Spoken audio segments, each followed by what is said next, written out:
حضرت جابر بن عبداللہ رضی اللہ تعالیٰ عنہ سے روایت ہے کہ ہم جمعہ کے دن نبی کریم صلی اللہ علیہ وآلہ وسلم کے ساتھ تھے۔ بازار میں ایک قافلہ سامان تجارت لے کر آیا، لوگ اس کی طرف نکل گئے اور 12 آدمیوں کے سوا کوئی باقی نہ رہا۔ میں بھی ان میں تھا تو اللہ تعالیٰ نے ہی آیت نازل فرمائی، اور جب انہوں نے تجارت یا کھیل وغیرہ کی کوئی چیز دیکھی تو اس کی طرف چلے گئے اور آپ کو کھڑا چھوڑ گئے۔ صحیح مسلم حدیث نمبر 1999۔ حضرت ام حشام بن حارثہ بن نعمان رضی اللہ تعالیٰ عنہا فرماتی ہیں کہ ہمارا تنور اور رسول اللہ صلی اللہ علیہ وآلہ وسلم کا تنور 2 سال یا 1 سال یا سال سے کچھ عرصہ تک ایک ہی تھا، اور میں نے سورۃ کاف والقرآن المجید رسول اللہ صلی اللہ علیہ وآلہ وسلم کی زبان مبارک سے ہی سن کر یاد کی ہے۔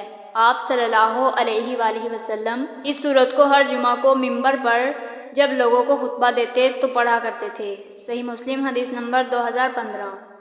حضرت ابو ہریرہ رضی اللہ تعالیٰ عنہ سے روایت ہے کہ رسول اللہ صلی اللہ علیہ وآلہ وسلم نے فرمایا کہ تم میں سے جو جمعہ کی نماز کے بعد پڑھے تو اسے چاہیے کہ 4 رکعتیں پڑھے۔ صحیح مسلم حدیث نمبر 2038۔